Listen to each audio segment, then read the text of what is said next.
नमस्कार. लक्षवेधीमध्ये आपल्या सगळ्यांचं स्वागत. मी प्रसाद काथे. मराठा आरक्षणाच्या निमित्तानं राज्य आणि केंद्र यांच्यात परस्परात जबाबदारी नक्की कुणाची असा सवाल मवियाकडून उपस्थित केला जातोय. मवियाच्या माध्यमातून स्पष्टपणे ही जबाबदारी केंद्राची आहे असं आदेशातच म्हटल्याचा दावा केला गेलेला आहे. 5 मेला मराठा आरक्षण घटनाबाह्य आहे असं स्पष्टपणे सांगत असताना सर्वोच्च न्यायालयानं या संदर्भात काही निरीक्षणं नोंदवली. ही सगळी निरीक्षणं त्यांच्या निकालपत्रात निर्दिष्ट आहेत आणि या निकालपत्राच्या आधारे दावा केला जातोय की आता मराठ्यांना आरक्षण द्यायचं असेल तर ते केंद्रच देऊ शकतं. हा राज्यातल्या सत्ताधाऱ्यांचा दावा खोडून काढण्याच्यासाठी भारतीय जनता पार्टीच्याकडून एक तर्कसंगत प्रतिवाद केला जातोय. राज्यामध्ये एखाद्या समाजाला मागास ठरवण्याचा अधिकार कोणाकडे आहे, त्यानंतर संबंधित वर्ग हा मागास ठरवला गेल्यास त्याला आरक्षण देण्याची पद्धती काय आणि या निमित्तानं देशामध्ये आरक्षणाचा टक्का सांभाळायची जबाबदारी कुणाची हे प्रश्न त्या ओघानं उपस्थित होतात. आत्ताच्या घडीला मराठा आरक्षणाची लढाई ही ज्या वळणावर येऊन ठेपली आहे ते पाहता समाजामध्ये या सगळ्या प्रकाराबद्दल तीव्र संताप आणि चीड आहे. सत्ताधाऱ्यांना, महाराष्ट्रातल्या सत्ताधाऱ्यांना याची जाणीव आहे आणि त्यांना या संपूर्ण प्रकरणामध्ये स्वतःचे हात पोळून घ्यायचे नाहीयेत. परिणामस्वरूप जबाबदारी आपली नाही, सर्वोच्च न्यायालयाने दिलेल्या आदेशानुसार जबाबदारी केंद्र सरकारची आहे अशी स्पष्ट भूमिका आता त्यांनी घेतली आहे. त्याला प्रतिवाद करत असताना भारतीय जनता पार्टी ही महाराष्ट्रातली प्रमुख विरोधी पार्टी आहे, त्यामुळे विरोधकांनी आपला तर्क मांडलेला आहे. पण यातून कुठल्याही प्रकारचं सरळ उत्तर मिळण्याच्या ऐवजी जनतेमध्ये संभ्रम जास्त वाढतोय. संभ्रम हा जनतेतली शांतता, समाजातली शांतता कायम ठेवण्याला बाधक आहे आणि म्हणूनच प्रत्यक्ष परिस्थिती काय आहे, वस्तुस्थिती कोणत्या गोष्टीला कशा प्रकारे समोर आणते, अधोरेखित करते हे जाणून घेण्याच्यासाठी तज्ञांच्या सह चर्चा करत या संपूर्ण प्रकरणामधल्या भ्रम दूर व्हावा या हेतूनं आज आपण लक्षवेधीची चर्चा करतोय. शीर्षक आहे मराठा आरक्षण देणार कोण, केंद्र की राज्य.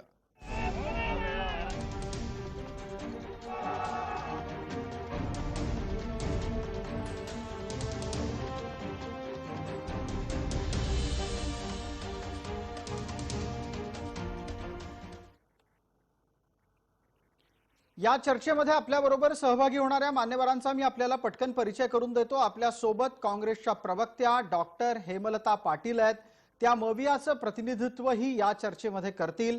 आपल्या सोबत भारतीय जनता पार्टीचे आमदार सिद्धार्थ शिरोळे आहेत. आपल्या सोबत मराठा आरक्षण विरोधी याचिकेतले वकील आणि त्याचबरोबर कायद्याचे अभ्यासक ॲडव्होकेट गुणरत्न सदावर्ते आहेत आणि आरक्षण अभ्यासक या नात्यानं आपल्या सोबत हरिभाऊ राठोड आहेत. हरिभाऊ राठोड हे यापूर्वी खासदारही राहिलेत. आत्ताच्या घडीला चर्चा सुरू करण्यापूर्वी राजकारण्यांनी या प्रकरणात काय काय वक्तव्य केली आहेत ती पाहणं गरजेचं आहे. महाराष्ट्राचे मुख्यमंत्री आणि महाराष्ट्राचे विधानसभेतले विरोधी पक्षनेते यांच्याकडून केला गेलेला वादप्रतिवाद आपण आधी पाहणार आहोत. पण सर्वोच्च न्यायालयाने जे सांगितलं की हा निर्णय घेण्याचा अधिकार हा राज्य सरकारचा नाही, मग कोणाचा आहे तर हा अधिकार केंद्र सरकारचा आणि माननीय राष्ट्रपतींचा आहे. ही सगळी जबाबदारी या सरकारची आहे. आता हे जे हात झटकण्याचं काम आहे आम्ही पाठवून देऊ केंद्र सरकारकडे, असं होणार नाही. या संदर्भात कारवाई पूर्ण करावी लागेल आणि एवढंच नाही तर त्याचं जस्टिफिकेशन आल्यानंतर समजा तुम्ही जसं म्हणताय त्याप्रमाणे त्याला मान्यता मिळाली तरी कायदा राज्यालाच करावा लागेल. त्याच वेळेला मी म्हटलेलं आहे की केंद्र सरकारला म्हणजे माननीय पंतप्रधान आणि माननीय राष्ट्रपती यांना मी हात जोडून विनंती करतो आहे की आता हा अधिकार आपला आहे हे सर्वोच्च न्यायालयाने सांगितलेले आहे. आपण 370 कलम काश्मीरचं हटवताना जी हिंमत दाखवली तीच हिंमत आणि तीच संवेदनशीलता आम्हाला आत्ता पाहिजे. 2-2, 3-3 वेळा वकिलांना आमच्याकडे माहितीच आली नाही असं सांगावं लागलं, आम्हाला इन्स्ट्रक्शन्स नाही असं सांगावं लागलं आणि त्या माहितीअभावी केस ॲडजन करावी लागली. एकूणच समन्वयाचा मोठा अभाव हा पाहायला मिळाला. चर्चेची सुरुवात आपण डॉक्टर हेमलता पाटील यांच्यापासून करतोय. मवियाच्या प्रतिनिधी या नात्यानं हेमलता पाटील यांनी आपली भूमिका मांडावी. महाराष्ट्रामध्ये मुख्यमंत्री आणि विधानसभेचे विरोधी पक्षनेते या दोन राजकीय नेत्यांची वक्तव्य आपण ऐकली. आपला तर्क आम्हाला अपेक्षित आहे. आत्ताच्या घडीला मराठा आरक्षणाच्या प्रकरणात सर्वोच्च न्यायालयाकडून देण्यात आलेल्या निकालाच्या प्रतीसह आपण ही चर्चा करतो आहोत. प्रसादजी, कालचा दिवस म्हटला तर मराठा समाजासाठी अत्यंत वेदनादायी असा हा दिवस होता. खरं तर ब्लॅक डे होता असं म्हणावं लागेल आणि खरंच खूप वाईट वाटला हा निकाल जेव्हा आला तेव्हा. आता सर्वोच्च न्यायालयाचा निकाल आहे, परंतु काल जी आपली सर्वोच्च न्यायालयामध्ये जी काही चर्चा झाली त्यामध्ये दोन मुख्य मुद्द्यांवरती ती चर्चा झाली की एक तर इंदिरा साहनींचा केस लॉ आणि सेकंड म्हणजे 102वी घटना दुरुस्ती. आणि त्यामध्ये सर्वोच्च न्यायालयाने स्पष्टपणे सांगितलं की 102वी घटना दुरुस्ती झाल्यानंतर राज्य सरकार हा अधिकारच राहत नाही, त्यामुळे राज्य सरकार अशा कुठल्याही पद्धतीचं आरक्षण देऊ शकत नाही. आता जर राज्य सरकारला हे आरक्षण द्यायचं असेल तर केंद्राच्या बॅकवर्ड कमिटीकडे जाऊन त्यांच्या मार्फत राष्ट्रपतींकडे आपल्याला हा प्रस्ताव द्यावा लागेल आणि त्यामध्ये संसद आणि केंद्र सरकारच या संदर्भामध्ये निर्णय घेऊ शकतात. असा एकंदर कालच्या निकालाचा एक मथितार्थ आपल्याला करावा लागेल. तर त्यामुळे आता हे सगळं आपल्या समोर चित्र स्पष्ट आहे आणि जे काही घडलंय जे काही झालंय ते अतिशय वेदनादायी आहे. परंतु यातून मार्ग काढून जर मराठा समाजाला आरक्षण द्यायचं असेल तर आता जो सुप्रीम कोर्टाच्या मार्फत जो कालचा न्यायनिवाडा झाला त्यामध्ये हाच एक मार्ग आता आपल्या राज्य सरकार समोर उभा राहतो. आता त्यामध्ये खूप चर्चा करता येईल की 102वी घटना दुरुस्ती झाली तेव्हा संसदेच्या विशेष अधिकार समितीने सांगितलं होतं की यामध्ये राज्यांचे कुठलेही अधिकार कमी होणार नाही आणि त्यानंतर अटॉर्नी जनरल हे सुप्रीम कोर्टामध्ये सांगतात की राज्यांना अधिकारच राहत नाहीये. तर त्यामुळं 102वी घटना दुरुस्ती ही राज्यांच्या अधिकारांचं हनन करणारी होती का, राज्यांचे अधिकार कमी करणारी होती का, आणि असं असेल तर संसदेच्या उच्च समितीने असं कसं सांगितलं. म्हणजे ह्या सगळ्या गोष्टी आता चर्चेच्या राहिलेल्या आहेत. परंतु या सगळ्या चर्चेपेक्षा मराठा समाजाला या पुढे आरक्षण देताना काय करता येईल, जसं ईडब्ल्यूएसचं आरक्षण केंद्राने सेफगार्ड केलं त्या पद्धतीचं आरक्षण केंद्र देऊ शकतं. आणि आता सगळे जे पत्ते आहेत ते केंद्राच्या हातात आहेत. त्यामुळे मुख्यमंत्र्यांनी जे काल सांगितलं ते महत्वाचं आहे की आता केंद्राने याच्यामध्ये इनिशिएटिव्ह घेऊन मराठा समाजाला दिलासा देणं गरजेचं आहे. ठीक आहे, आपली भूमिका पोहोचली, आपली भूमिका हेमलताजी पोहोचली. आपल्या प्रत्येकालाच वेळेची मर्यादा पाळत आपली मतं मांडायची आहेत. सिद्धार्थ शिरोळे आपल्या सोबत आहेत, भारतीय जनता पार्टीचे आमदार आहेत, ते प्रतिवाद करतायत आपल्या भूमिकेचा. सिद्धार्थजी बोला, माझा आवाज आपल्यापर्यंत येत असेल, आपण बोलणं सुरू करावं कृपया. हो, येतोय. ही अत्यंत दुर्दैवी अशी बाब काल आपण म्हणजे सगळ्यांनाच ह्याचं दुःख आहे. पण मला असं वाटतं की कुठेतरी ज्या वेळेला हायकोर्टला मान्यता होती, अटॉर्नी जनरल ह्याच्याशी कन्व्हिन्स्ड होते, राज्यसभेत हा कायदा पास झाला, सुप्रीम कोर्टचे जे 5 पैकी 2 जजेस सुद्धा या बाबतीत कन्व्हिन्स्ड होते. तर मला वाटतं की कुठेतरी आपण आपली जी सरकारची जी भूमिका, जी सिरियसनेस, आणि मागच्या अनेक महिन्यामध्ये आपण पाहतोय की ज्या गांभीर्याने या विषयाकडे लक्ष दिलं पाहिजे तसं गांभीर्य दिसत नव्हतं आणि कुठेतरी आपण कन्व्हिन्स करण्यामध्ये कमी पडलो. मला असं वाटतंय की हा जो निकाल आहे हा आपला राज्य सरकार जे आता केंद्र सरकारवर ढकलतंय त्याच्यापेक्षा हा आत्मपरीक्षण केलं पाहिजे की आपण कुठे कन्व्हिन्सिंग मध्ये कमी पडलो का, असं माझं स्पष्ट मत आहे. तुमच्या लेखी सिद्धार्थ शिरोळे, राज्य सरकारच्या कडून सर्वोच्च न्यायालयामध्ये बाजू मांडली जात असताना प्राप्त परिस्थितीमध्ये कोणत्या मुद्द्यांचा उहापोह होणं अपेक्षित होतं? सिद्धार्थ शिरोळे, मला असं वाटतंय की आपण जेव्हा की आता मला सांगा की समजा आपले 2 जजेस पर्यंत आपण ही बाब कन्व्हिन्स करू शकतो, तर मग मला सांगा की ह्याचा जो मागचा म्हणजे 102व्या घटनाची दुरुस्तीच्या आधीचा आपला कायदा आहे त्याच्यामध्ये हा करेक्शनचा मुद्दा होता. त्याच्यामुळे कुठेही आपण ज्या पद्धतीने मांडण्याच्या बाबतीत मागे सुद्धा ज्या पद्धतीने जे सिरियसनेस, माझं म्हणणं काय आहे की आपण आर्ग्युमेंटेशन आहे शेवटी ही बरं, आर्ग्युमेंटेशन कन्व्हिन्स करण्याच्या दृष्टिकोनाने आपल्याला प्रयत्न केला पाहिजे. ती कन्व्हिन्सिंग ॲबिलिटी मला असं वाटतं की कमी पडली. ठीक आहे. चर्चेत आपला मुद्दा हा प्रकर्षानं येतोय, तो कालपासून बचावात्मक पद्धतीनं मांडला सुद्धा जातोय की सर्वोच्च न्यायालयामधल्या 2 न्यायमूर्तींना आपण जर समजा विश्वास देऊ शकलो असू तर उरलेल्यांना का देऊ शकलो नाही. हेमलता पाटील, आपल्याकडे याचं उत्तर दिसतंय, आपल्याला चर्चेत त्या निमित्तानं बोलायची संधी मिळते. नाही, उत्तर नाही. आता या विषयामध्ये राजकारण झालं नाही पाहिजे असं भाजपचे प्रवक्ते म्हटले. पण मला सांगायचं की माहिती जी दिली जाते ती चुकीची माहिती दिली जाते, खोटी माहिती दिली जाते. 119वी घटना दुरुस्ती 14 ऑगस्ट 2018 झाली आणि त्यानंतर राज्य शासनाने हा कायदा आणला, तो 30 नोव्हेंबर 2018 आणला आणि त्यामुळे काल सुप्रीम कोर्टाने स्पष्ट सांगितलं की 102वी घटना दुरुस्ती झाल्यानंतर राज्यांना ते अधिकारच पोहोचत नाही. या विषयावर आपण बोलणार नाही का? गायकवाड समिती कोणी नेमली? गायकवाड समितीचा अहवाल कोणाच्या कार्यकाळामध्ये आला? गायकवाड समितीच्या अहवालाबद्दल सुप्रीम कोर्टाने आक्षेप मारलेले आहेत. या सगळ्या घटनांचं मलाही राजकारण करायचं नाही, परंतु भारतीय जनता पक्ष कारण नसताना या घटनेचं राजकारण करते आणि सुप्रीम कोर्टाच्या 2 जजेसना कन्व्हिन्स करणं आणि करणं विषयच नव्हता.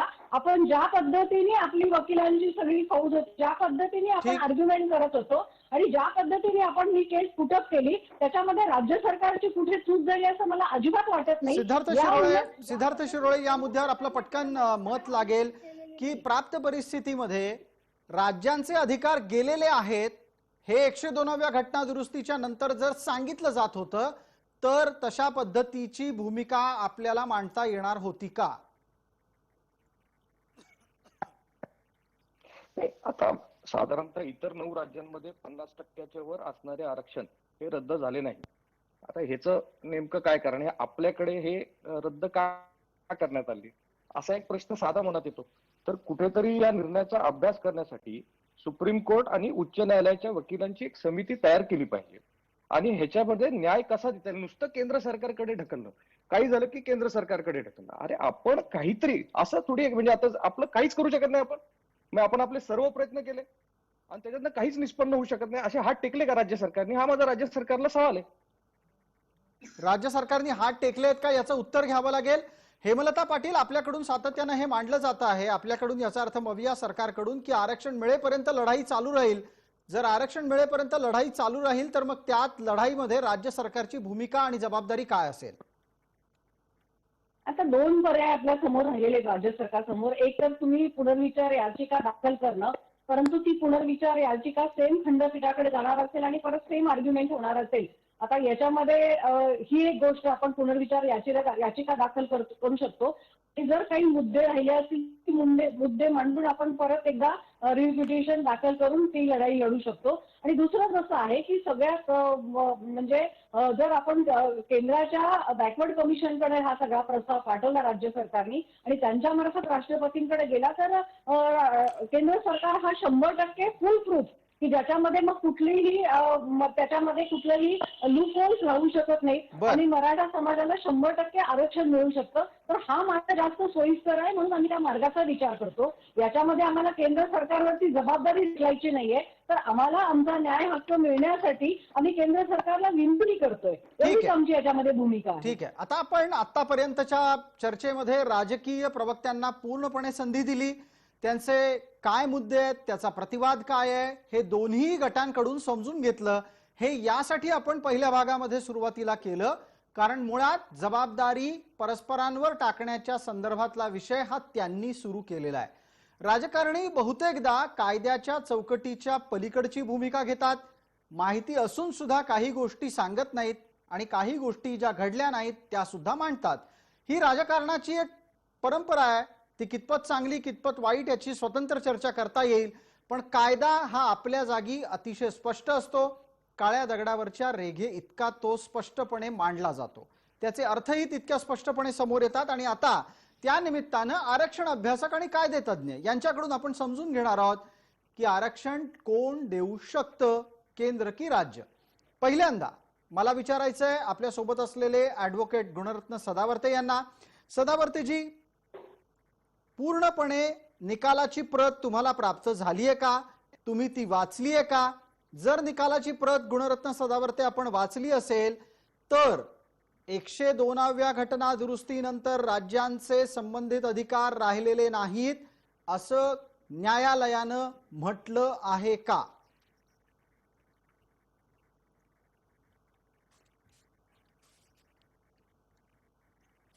प्रसादजी, महाराष्ट्राला जय महाराष्ट्राच्या माध्यमातून मी सांगू इच्छितो की अनेकांनी किती लोकांनी जजमेंट वाचली मला माहिती नाही, परंतु 559 पानाची 69 पानाची जजमेंट सकाळी 5:45 वाजता आम्ही आणि डॉक्टर जयश्री पाटील आणि माझी मुलगी झेन सदावर्ते आम्ही ती जजमेंट संपवली, वाचून काढली.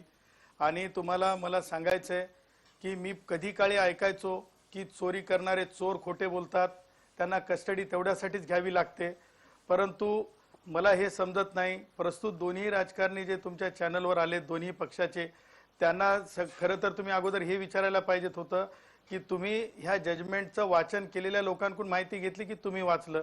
मला असं वाटतं यांनी माहिती घेतली नसाव किंवा यांनीही वाचलं नसाव, म्हणून मला तशी एक उदाहरण द्यावं लागलं. चोर कधीही सत्य बोलत नसतात म्हणून कस्टडी द्यावी लागते.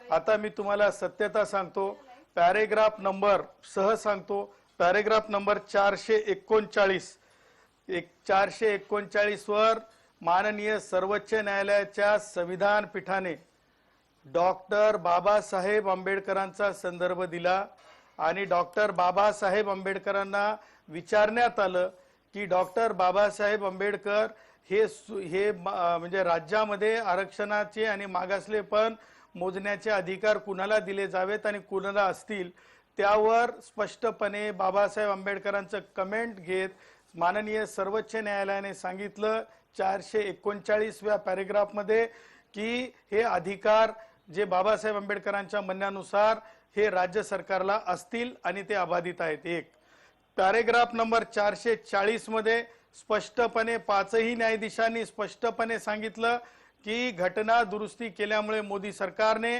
म्हणजे जी घटना दुरुस्ती 102वी त्या घटना दुरुस्तीमुळे कोणत्याही प्रकारे केंद्राकडे एक्सप्रेसली पॉवर्स रिझर्वेशन स्टेटमध्ये मागासलेपण करून देण्याचे अधिकार जात नाहीत, स्पष्टपणे माननीय सर्वोच्च न्यायालयाच्या संविधान पीठाने बोललेलं आहे.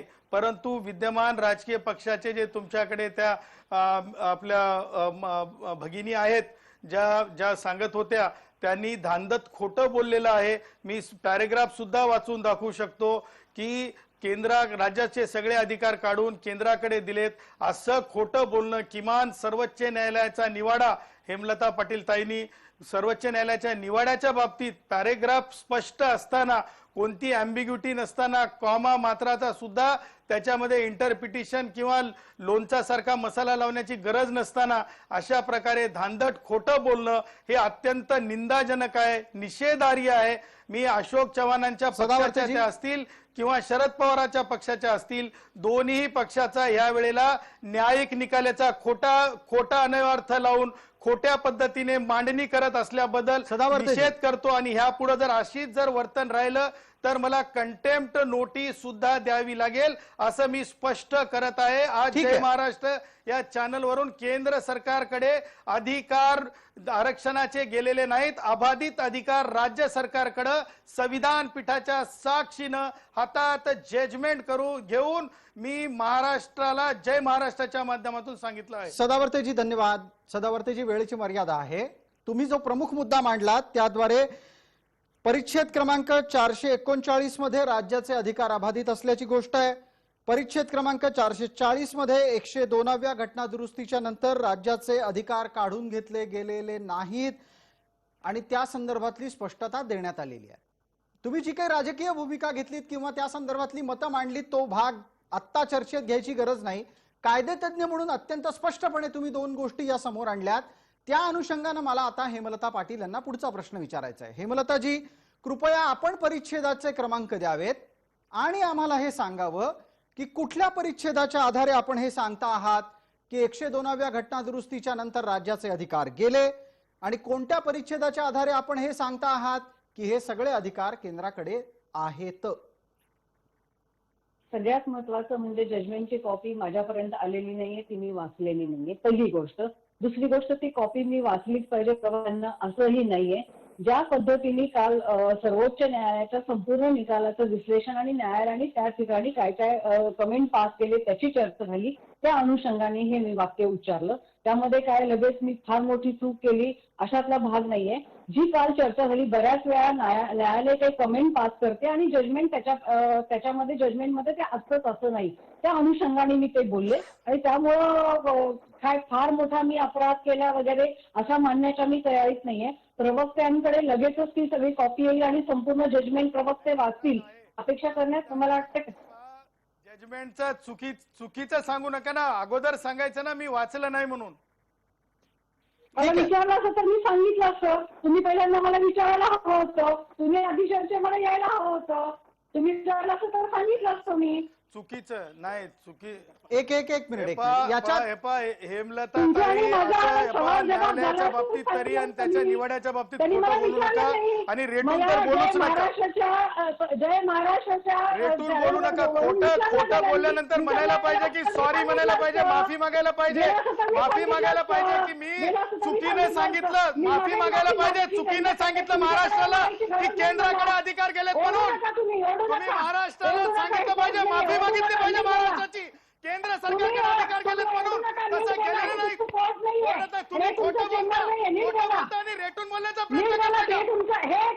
तुम्ही नीट बोला, तुम्ही माफी मागा, माफी मागायला लावता तुम्हाला. मी महाराष्ट्राला सांगत आहे, शरद पवार आणि अशोक चव्हाण हेमलता पाटलांना माफी मागायला सांगा. माफी मागावी लागेल, माफी. महाराष्ट्राला माफी मागावी लागेल. महाराष्ट्राला माफी मागावी लागेल. अशोक चव्हाणला मागावं लागेल, शरद पवारला मागावं लागेल. तुमचा अजेंडा काय? खोटं बोलणं अजेंडा आहे तुमचा. खोटं बोलणं अजेंडा आहे तुमचा. रेटून बोलणं अजेंडा आहे तुमचा. तुमचा अजेंडा काय? खोटं बोलणं, रेटून बोलणं ते गेलं. अहो आंबेडकरी संविधानाचा काळ आहे, गांधीचा काळ नाही. आंबेडकरी संविधानाचा काळ आहे, गांधीचा काळ गेला. गांधीच्या काळामध्ये इकडं मारली तर इकडं मार म्हणायचे, आता इकडं मारल्यानंतर शिक्षा होते. आदर्श चालत नाही. मला दोघांमध्येही हस्तक्षेप करावा लागतोय. मुद्दा भरकटता कामा नये, मुद्दा भरकटता कामा नये. सदावर्तेजी कृपया कंट्रोल करा स्वतःला. हेमलताजी, मी आपल्यालाही विनंती करतो, आपण दोघांनीही इथे परस्परांमध्ये चर्चा करण्याऐवजी ज्या समाजामध्ये आत्ताच्या घडीला संताप, निराशा, चीड आहे त्या समाजाला दिलासा देण्याचं काम करायला हवं. कालपासून सातत्यानं सत्ताधारी गट महाराष्ट्रातला असा सांगतोय की आता राज्याचे अधिकार राहिले नाहीत, आता केंद्राचे अधिकार आहेत. आपण जेव्हा तपासलं, माझ्या हातात सुद्धा आता निकालाची प्रत आहे, त्यातला परिच्छेद क्रमांक 439 440 आपल्या हातात आहे. तो काय सांगतो त्याची गोष्ट आपल्या समोर आली. आणि मॅडम हेमलताजी, निकाल येऊन 24 तास पेक्षा जास्त कालावधी उलटलेला आहे. एक विनंती आहे छोटीशी की पक्षाला आपल्या प्रवक्त्यांना वेळेत ब्रीफ करता आलं पाहिजे. आणि माझी त्याही पलीकडे जाऊन तुम्हाला विनंती आहे की तुम्ही कोणतीही भूमिका घ्या, लोकशाहीत तुम्हाला अधिकार आहे, फक्त त्यामुळे समाजातला भ्रम वाढणार नाही याची काळजी घ्यायला हवी. आता आपण हे मान्य करता आहात का की जर समजा 439 440 क्रमांकाच्या परिच्छेदामध्ये भूमिका स्पष्ट असेल तर मविया केंद्राची जबाबदारी आहे असं म्हणणं थांबवेल? हेमलताजी, आपलं उत्तर अपेक्षित करतोय.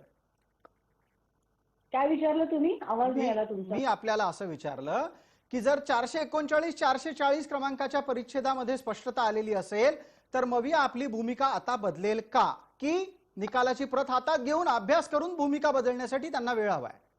100% निकालाची प्रत हातात आल्यानंतर त्याच्यावरती आम्ही अभ्यास करू आणि एक राज्य शासनाची भूमिका येईल आणि ती तुमच्या चॅनलवरती सांगितली जाईल. काय जी भूमिका आहे, तर निकालाची पूर्ण प्रतीचा अभ्यास सरकार करेल आणि त्यावरती निर्णय घेईल. ठीक आहे, आपण असं म्हणता आहात निकालाची प्रत आपल्याला अजून मिळालेली नाही, सर्वसाधारणपणे 24 तासात ती येते. ती आजकाल तर तंत्रज्ञान इतकं प्रगत. जी जी जी जी बोला बोला हेमलताजी एक बोला. मिनिट, मी ही निकालाची प्रत मी वाचली नाही असं म्हटलं, मला म्हणजे राज्य सरकारला मिळाली नाही असं म्हटलं नाही. नाशिकमध्ये सध्या करोनाच्या पेशंटचा एवढा आकार आहे, रेमडेसिवीर ऑक्सिजन बेड त्यासाठी आम्ही भांडतोय आणि त्यामुळे ती निकालाची प्रत मी वाचली नाही. ठीक याचा आहे, अर्थ ती काही मराठी हरकत नाही, असं होऊ सरकारला शकतं. असं होऊ शकतं. आपण निकालाची प्रत अद्याप वाचलेली नाहीये. माझं म्हणणं मगाशी हे होतं की ज्या पक्षाला भूमिका घ्यायची आहे त्यांना आपल्या पक्षातल्या प्रवक्त्यांना वेळोवेळी ब्रीफ करायला हवं. हरिभाऊ राठोड बराच वेळ झाला आपल्याकडे चर्चेला येण्याच्यासाठी वाट पाहत आहेत. आपण जाऊच. एक पटकन आपल्या सोबत असलेल्या सिद्धार्थ शिरोळेंना संधी देऊयात. सिद्धार्थ शिरोळे, जर समजा परिच्छेद क्रमांक 439 मध्ये असं म्हटलं गेलेलं असेल की राज्याचे अधिकार अबाधित आहेत, जर समजा 440 परिच्छेद क्रमांकामध्ये म्हटलं गेलेलं असेल की 102व्या घटना दुरुस्तीच्या नंतर कोणत्याही प्रकारे केंद्राकडे जबाबदारी नाही देण्यात आलेली, ती राज्याच्याच कडची जबाबदारी आहे, मग आता सत्ताधाऱ्यांच्याकडून केल्या गेलेल्या दाव्याचा प्रतिवाद तुम्ही कसा करता? मी तेच सांगतोय कधीपासून की आता कसं आपण आपल्या हेमलताजी एकदम रिॲक्टिव्ह बोलतायत. आपण प्रोएक्टिव्ह अप्रोच कधी घेतच नाही. तर समजा 24 तास आधी आपल्याकडे माहिती आली असेल त्याचा जर नीट आपण अभ्यास करून याच्या समोर मांडलं पाहिजे. अशीच ही काँग्रेसची गत झाली आहे किंवा महाविकास आघाडीची जी गत आहे की बाबा कुठल्याही गोष्टीत रिॲक्टिव्ह होऊन जायचं, एखादी घटना घडल्यानंतर मग त्याच्याबद्दलचं विश्लेषणसाठी सावरासारव करायची. पण मात्र त्याच्या आधी आपण प्रोएक्टिव्हली ती व्यवस्थित पद्धतीने प्लॅनिंग करून हा एक महत्वाचा निर्णय, आज हा जो आक्रोश होतोय महाराष्ट्रामध्ये तो उगाच होत नाहीये. त्याच्यावरती खूप अभ्यास करून खूप गांभीर्याने काम केलं पाहिजे. मला असं वाटतं की हे गांभीर्य हे महाविकास आघाडीमध्ये पहिल्यापासून या विषयाबद्दल नव्हतं आणि त्याची ही रिझल्ट आहे की अशा प्रकारचा हा निर्णय आला. 102व्या घटना दुरुस्तीच्या संदर्भात सिद्धार्थ शिरोळे, ज्या वेळेला मराठा समाजापर्यंत सुद्धा निकालाची प्रत पोहोचेल, मराठा समाजामध्ये सुद्धा शिकले सवरलेले समजणारे लोक आहेत, जेव्हा त्यांना परिच्छेद क्रमांक 439 440 वाचता येईल आणि त्यांना कळेल की जबाबदारी कोणाची आहे, त्यावेळेला जबाबदारीच्या संदर्भातली भूमिका सांगणाऱ्यांबद्दल त्यांच्या मनात काय भावना जन्माला येईल? सिद्धार्थ शिरोळे. अगदी नाही, तेच मी म्हणतो की हा अत्यंत संवेदनशील मुद्दा आहे. कुठलंही वक्तव्य आपण जे करावं ते अत्यंत अभ्यासपूर्ण करावं, अन्यथा नाही करावं. कारण ह्या बाबतीत आता हा प्रचंड आक्रोश मराठा समाजामध्ये झालेला आहे. जेव्हा की मी तेच सांगतो मगाचपासून की आपल्या म्हणजे हायकोर्टापासून, अटॉर्नी जनरल पासून, राज्यसभा, लोकसभा आणि सुप्रीम कोर्टच्या 2 जजेस पर्यंत समजा आपण हे कन्फ्यू शकतो, तर मग आपण कुठेतरी आपली आर्ग्युमेंटेटिव्ह क्वालिटी ही कमी पडली आहे ती मान्य केली पाहिजे आणि इथून पुढे त्याची दुरुस्ती केली पाहिजे. ठीक आहे, आपण ह्याच्यामध्ये करेक्टिव्ह मेजर्स याला इंग्लिश मधला शब्द आहे. सुधारणेची एक संधी प्रत्येकाला असते, ती त्या पद्धतीनं त्यानं वेळीच घ्यावी, अन्यथा समाजात त्याची प्रतिक्रिया उमटते. हरिभाऊ राठोड आपल्या सोबत आहेत, ते जोडले गेलेले आहेत, ते बोलतायत. माझा एक पुढचा प्रश्न आता त्यांना आहे. हरिभाऊ राठोड, तुम्ही दीर्घकाळ राजकारणही पाहिलं, आरक्षणाचे लढे पाहिलेत. मला सांगा, आत्ताच्या घडीला आरक्षणाच्या या लढाईमध्ये न्यायालय जे म्हटलंच नाही ते म्हटलं आहे असं सांगून एक भूमिका बिल्टअप करण्याचा आणि विषय पुढे नेण्याचा प्रयत्न का होत असावा?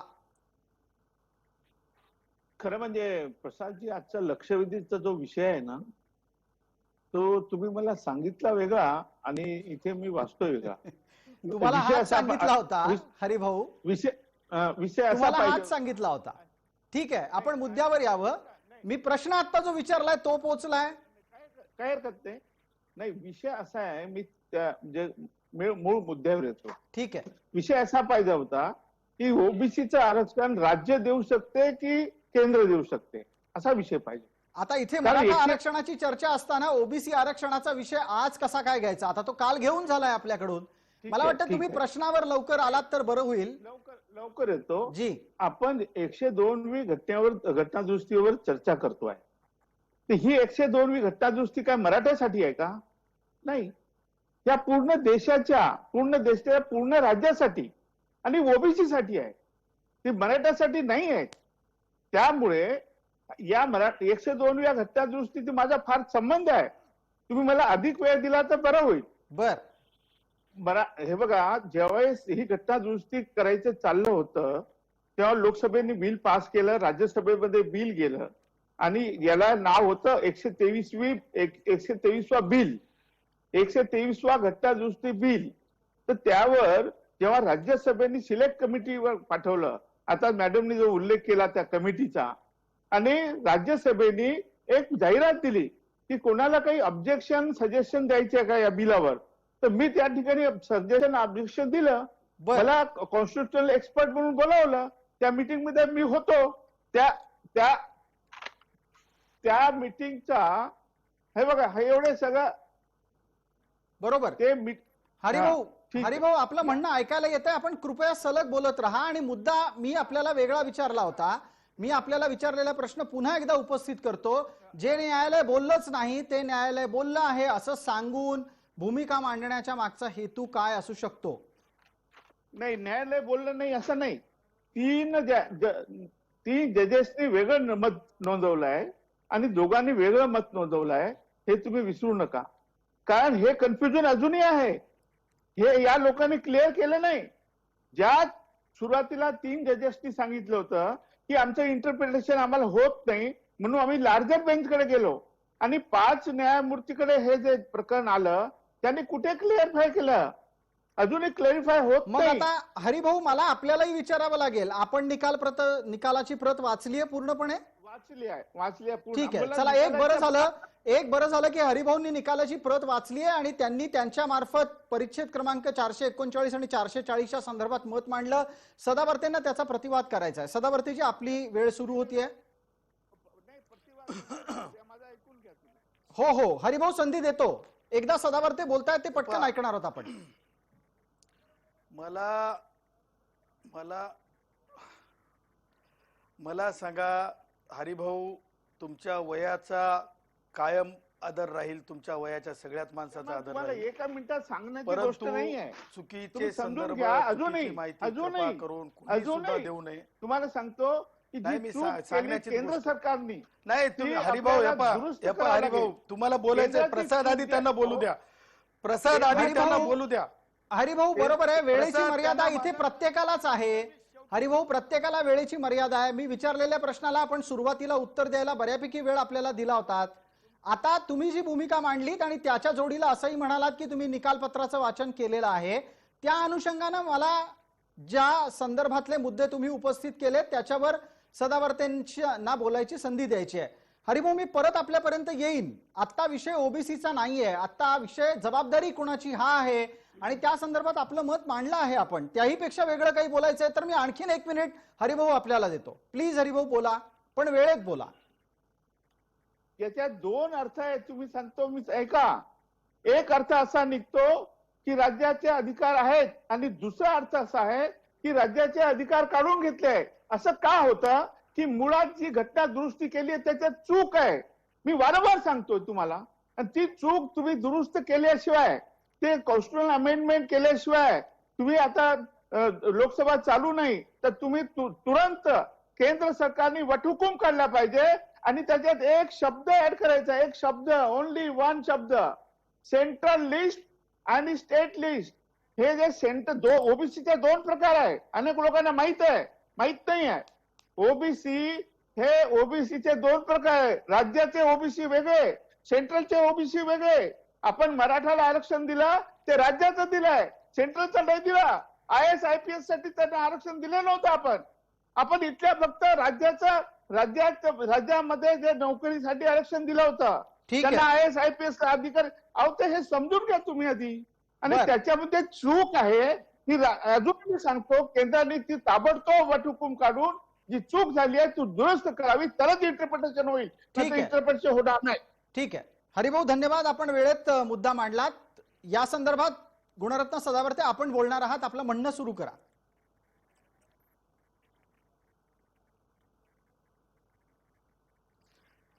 हरिभाऊ, मला असं वाटतंय निकाल वाचलेला नाही. एक दुसरी गोष्ट तुम्हाला सांगतो, सुप्रीम कोर्ट एकमेव असं कोर्ट असतंय जे इंटरप्रिटेशन करत असते कॉन्स्टिट्युशनल अमेंडमेंट्सचं. आणि सुप्रीम कोर्टानं without ambiguity under their sovereignty powers constitution बेंचने इंटरप्रिटेशन केलेलं आहे आणि स्पष्टपणे राज्याला अधिकार आहेत असं सांगितलेलं आहे. हरिभाऊ, एक गोष्ट मात्र मी खोटी म्हणणार नाही, परंतु चुकूनही झाली असेल. तुम्ही असं म्हणालात की इतर न्यायाधीशांनी वेगळी मतं दिलेली आहेत. मला तुम्हाला सांगायचं आहे, पाचही न्यायाधीशाचं एकच मत आहे, केवळ माननीय न्यायमूर्ती भट यांनी अधिक स्वच्छपणे ती बाजू सांगितलेली आहे, अधिक स्वच्छपणे. त्यामुळं कोणतीही अँबिग्युटी नाही, राज्याचे अधिकार कोणत्याही अधिकाराला बाधा झालेली नाही आणि कोणत्याही लिस्टमध्ये राज्याच्या केंद्र सरकारला ढवळाढवळ करायला सांगितलेली नाही. केंद्र राज्याच्या लिस्टमध्ये वाढ करणार नाही. स्टॅट्युटरी प्रोसेस आणि प्रोसिजर आहेत, त्याच्या व्यतिरिक्त दुसरं काहीही नाही. स्पष्टपणे सर्वोच्च न्यायालयाने आपल्या स्वच्छ शब्दामध्ये विदाऊट कोणतीही इंटरप्रिटेशन साठी जागा न ठेवणाऱ्या शब्दामध्ये आणि सर्वोच्च न्यायालयाने कायम हे सांगितलेलं आहे की जर लँग्वेज मध्ये कोणती अँबिग्युटी नसेल तर वेगळं इंटरप्रिटेशन करायची गरज नाही. त्यामुळे कृपया महाराष्ट्राची दिशाभूल कोणीही करू नये, हे इंजुरियस आहे आणि खोटं कुणीही सांगू नये.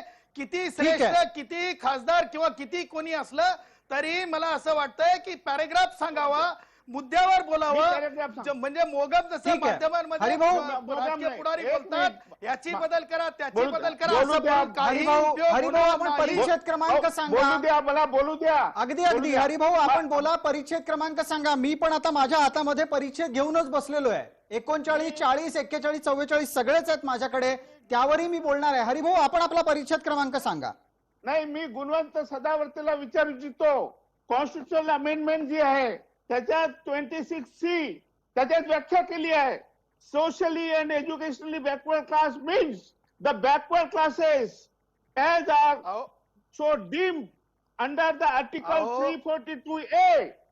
342A वाचा तुम्ही. हरिभाऊ 342A विषय का म्हणते? आता सुप्रीम कोर्टाच्या ताज्या निकालपत्राचा आहे, त्याच्यातला परिच्छेद सांगा. अरे भाऊ तुम्ही वेग बोलू नका, तुम्ही वेग बोलू नका. जजमेंट मध्ये स्पष्ट केलंय हरिभाऊ, जजमेंट मध्ये अरे बाबा संविधान महत्वाचं आहे दादा. या संविधान सांगायला संविधान बाबासाहेब आंबेडकरांचं स्वतःचा कमेंट आहे. बाबासाहेब आंबेडकरांचं स्वतःचा कमेंट आहे. कॉन्स्टिट्यूशनच्या पुढं कॉन्स्टिट्यूशन तर आलं, त्याच्यासोबत डिबेट आलेले आहेत. आपलं हे बघा आंधळा दळतंय आणि पशु कुत्रा पीठ खातं अशी वेळ राहिलेली नाही हरिभाऊ. ही परिस्थिती बदललेली हरिभाऊ. कोणीतरी दळतंय, कोणीतरी पशु पीठ खातं असं राहिलेलं नाही. वेळ बदललेली आहे. तुम्ही जजमेंटवर बोला ना हरिभाऊ. अरे जजमेंटवर बोला. एक मिनिट. या वादात हस्तक्षेप याच्यासाठीच करतोय कारण ज्या 439 क्रमांकाच्या परिच्छेदाचा वारंवार उल्लेख केला जातोय तो मीच वाचून दाखवतो आता. जर समजा तुम्हाला हरिभाऊ तुमच्याकडे तो 439 क्रमांकाचा परिच्छेद आहे की नाही मला माहिती नाही, राजकीय नेत्यांच्याकडे तो आहे की नाही आपल्याला माहिती नाही. त्याच्यात हेमलताजींनी प्रामाणिकपणे मान्य केलं की आत्ताच्या घडीला कोरोनामुळे त्यांना तो वाचता आलेला नाहीये. हरिभाऊ थांबा जरा, थोडं थांबा, थोडं दमानं घ्या.